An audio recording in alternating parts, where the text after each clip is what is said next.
This is the XP Pen Ultra 16. It's Ultra because this is supposed to be XP Pen's highest end tablet. Why is everybody looking at me like that? Yes, I'm sick. I'm getting over a cold, but I'm fine. Really, I'm fine. We're gonna get through this together. XP Pen has always had two lines of products. There's their standard line, which is just their artist series. These have lower specs, like a lower resolution screen. Maybe it's only 1080p. Maybe it only comes with one pen. It doesn't come with like a shortcut remote or anything like that. And then they have their Pro line. Those are maybe a higher resolution. Maybe they have better color accuracy. But this one is Ultra, which I think is XP Pen's way of saying we're throwing every feature that we can at this thing. It's got a 4K OLED display. This is a touch screen. They're calling it X Touch. Basically, it's just a touch screen. So let's jump on over to what's in the box. First of all, you have the tablet itself. This is a 16-inch tablet. Technically, it's 15.6 inches if you want to get specific. This carries over the same really nice design that XP Pen's Pro line has. I like it because it's slim. It's 16 inches, so it's really easy to move around my desk. And also, this is just a little touch, but the bottom of the tablet like flattens out, smooths out a little bit, so it feels really good on the wrist. Even if your hand like slides down further, you're not like getting it stuck on the edge. It's just a nice little design touch there. You have all the cords you'll ever need. I was able to plug this in with just one USB Type-C cord because my Mac and my PC both have Thunderbolt. You might also need to use the included power cord and power adapter if you're not able to pull enough power from your computer. If you're still rocking an HDMI port, this has an HDMI and USB-C combo cable thing that it comes with. We have a little wireless shortcut remote here. This thing you can use plugged in, or you can use with a little dongle that plugs into a USB Type-A port. This is really nice. This is the pen case. As you can see, there are two pens in here. There's all sorts of extra nibs in here, including some of these like scratchier felt tip nibs, these white ones, these grayish ones. One of these pens is like a thicker pen. This is kind of what you would expect a standard Wacom pen to be, but a lot of these products have been shipping with like thinner pens too. And this thinner pen has two buttons on it, but you can like actually pop this thing off and put this little flat piece on and just take off the buttons completely if you'd like. The thin pen does not have an eraser on the back. The thick pen does. And I didn't realize this. This has probably always been this way, but the thick pen and the thin pen do use different shaped nibs. The thin pen uses thinner ones. There's some interesting stuff that comes in this little bag as well. For example, there's this sticker sheet, so you can actually apply stickers to your shortcut remote if you want to. There's the instruction manual that tells you how to hook it up and all that fun stuff. There's a ton of extra nibs of different sizes for both of the pens. And of course, there's this. There's the drawing glove. I know. You guys want me to do the dance, don't you? I'm not feeling up to it. Oh, okay, we'll do the dance. I'm fine. The display on this is an OLED display. It is a 4K display. It's also a touch display. And out of the box, one of the other things you're going to find is that this is Kalman verified, and there's a little piece of paper that tells you all about that. I don't truly understand what all this means, but it looks impressive. One thing I did notice, just kind of pulling it out of the box, getting it hooked up, is that the screen to me looked like it was pushing more towards the warmer colors. It almost had like a yellow hue to it. Now, out of the box, most of the time, these things like look good enough where I just don't even color calibrate them or shift things around or do anything with these screens anymore. This is the first time in a while I've had to do that. It was pretty easy to kind of get to look the way I wanted it to look. I boosted down the red like 1 point and I boosted up the blue like 4 points, and that seemed to do the trick. It kind of gave me the color that I was looking for, just very subtle, and now it looks fine. In the marketing material for this OLED screen, one of the things that XP Pen says is this: OLED self-luminous pixels minimize blue light exposure and eye strain, which could explain why it kind of slides into the yellow a little bit for me, at least more than I wanted it to.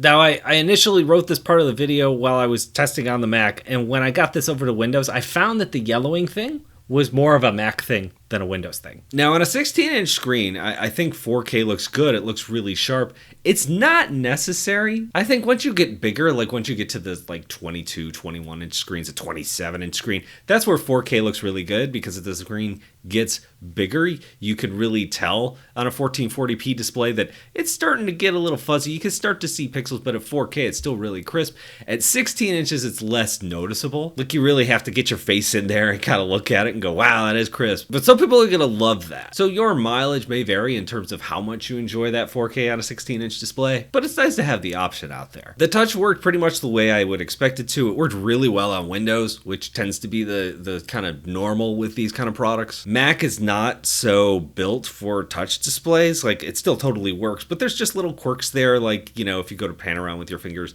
it moves a little too fast. This is not just an XP Pen problem. This is like touch on Mac kind of a problem. It just is something you have to kind of get used to. So while I was using this on Windows, I had a 2-monitor setup basically. This was my secondary screen. And there's this weird quirk with XP Pen tablets that have touch where the touch stuff only works on the primary monitor. So what happens here? If I tap anywhere on my tablet and use the touch, those touches register on my main monitor. So like if I scrub my finger up and down, I'm actually scrolling the website on a different monitor. There's nothing in XP Pen's drivers that will fix this, but I did find a solution. You have to go into the Windows Settings app, go to Displays, and then set your tablet up as your primary monitor in order to get touch to work on your tablet screen. Another thing that you're going to notice with touch, and you probably saw this at the beginning of the video when I started drawing, is that it left a ton of palm marks on the canvas that I was drawing on. So the default palm rejection here on Windows just isn't all that great, especially in Clip Studio. I found that it was a lot better in like Photoshop and some other apps. Clip Studio has a section in the preferences underneath touch where you can go in and disable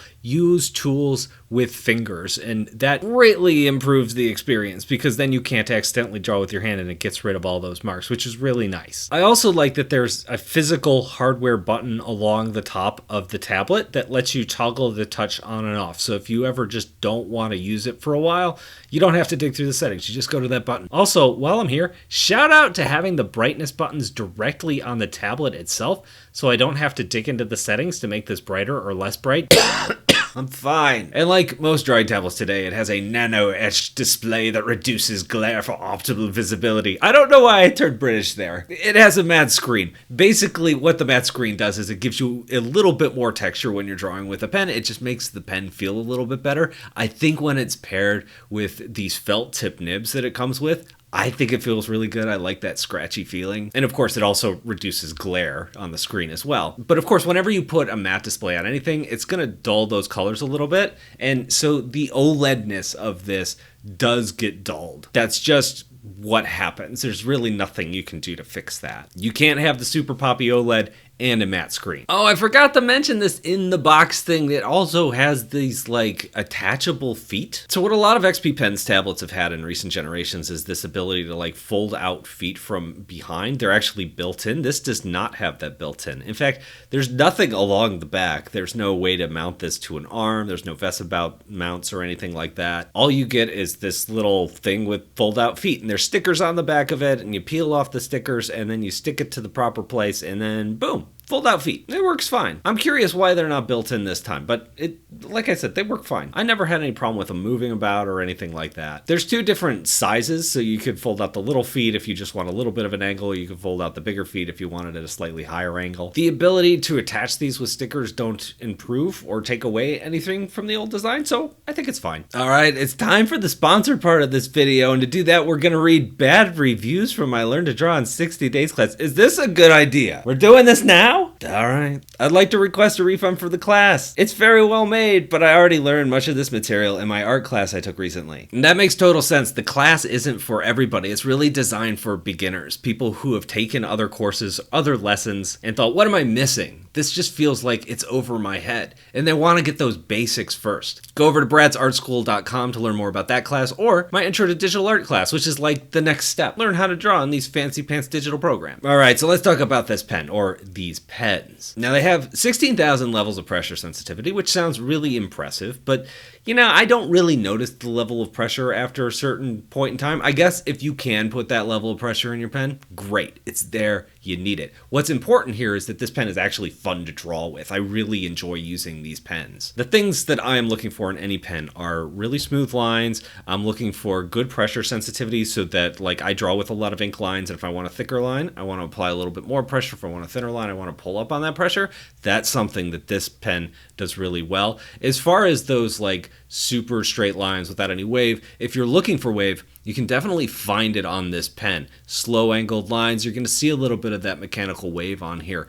But one of the nice things is it's not so prominent like it used to be on older XP pen models, where you can't knock it out with just a little bit of stroke straightener, which is what I do. And so for me, using this pen, this definitely falls within the realm of acceptable. Both of these pens feel the same, so if you're wondering, hey, like, does one control differently or perform differently? The answer is no, but I gotta put an asterisk by that. And the reason why is you can go in the settings and you can adjust the pressure curves for both these pens. So if you want a pen that feels a little bit tighter, a little bit harder, you gotta press a little harder to get that line, you could change the pressure curve on one of the pens, but keep it the same on the other, or flip it around. Now, personally, I found myself gravitating towards the thicker pen. I think I like the rubbery grip on this thing. I think I just like holding something a little bit weightier. Although I will say both of these pens are well weighted. They both feel good in the hand. Both of these pens have 60 degrees of tilt. It's also worth noting something XP Pen is really proud of is their initial activation force, which is how lightly you have to press with a pen in order to get a good line. That's something they do really well on these pens. Now, overall, when I compare this to like Huion or Wacom, I think it is very, very, very similar to Huion. I think you could kind of change out those pens and you wouldn't really notice too much. I think Wacom's Pro Pen 3 is just a little bit above this. You know, you get a little bit straighter lines with that. It feels a touch more organic, but boy, these things are getting close. Also worth noting, this works on Windows ARM. I tested this out on my Surface Pro and it works great. This is something that like Windows has been pushing the last few years with their Snapdragon processors. But one of the main things that's been holding a lot of artists back from making that jump over to ARM, even though the software works really good, is the fact that many of their tools, like their drawing tablets, just aren't supported on that.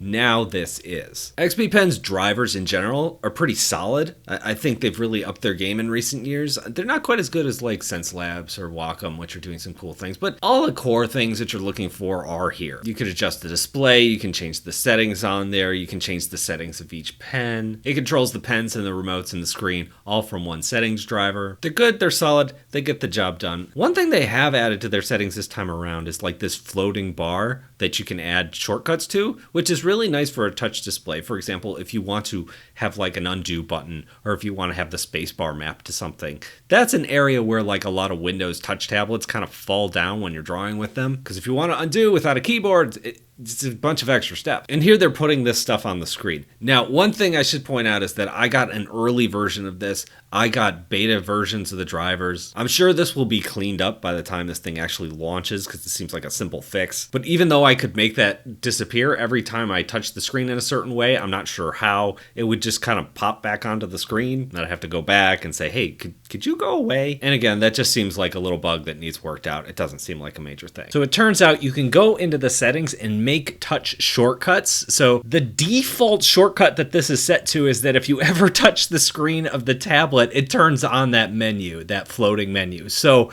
I toggled that off and that made my life a lot easier. I kind of like this little shortcut remote. It's tiny, it's lightweight, it's the smallest of all the shortcut remotes out there. I like it because the wheel is clicky. On some of these shortcut remotes, the wheel just kind of spins, which means that like it's a little harder to control. But you could use this to change brush size or zoom in and out or that sort of thing. And then of course it's completely customizable, so I can go in and I can change any of those buttons. I did mention earlier that this does come with a sticker sheet. I think there's so few buttons on this that I would just kind of memorize it myself. Because you can customize it, I'm afraid to put stickers on it because then what if I want to change it, or I change it on a program by program basis? I guess if you're just using like one drawing program all the time, you know what your shortcuts are, it's probably fine. Some folks out there are really going to appreciate it. So is the Artist Ultra 16 worthy of the name Ultra? I guess so. I mean, this is the highest end 16-inch display that XP Pen sells. It retails for $900 US. Their Artist Pro 16 Gen 2, it retails for $600, so like $300 less. That thing has a 1440p display. I will also note, people always ask me, what are you really using? It's actually that. It's the Artist Pro 16 Gen 2, which is sitting under my desk right now, or sitting on my desk under my monitor. That's been my go-to drawing tablet for the last year and a half or so. And it's not the best thing I've used in the last year. The reason it's there is because, one, I like these 16-inch displays. That's the perfect size for me personally. Some people want to go bigger, totally makes sense. 16 inches makes sense for me because I like to slide it away underneath my monitor when I'm not drawing. But the screen is good enough. The pen is good enough, and probably more importantly, like, it has these feet underneath it that I can fold out. I think the Wacom Cintiq Pro that I used did not have something like that, even though it was a better tablet. And so basically, it totally gets the job done. It does everything that I need it to do, even though it's less expensive. With that said, I'll probably swap it out with this one just because, you know, this has better display. What do you think? Let me know down below in the comments. Thank you all for watching this review, and I'll talk to you in a few days. Maybe my voice will be back. We'll see.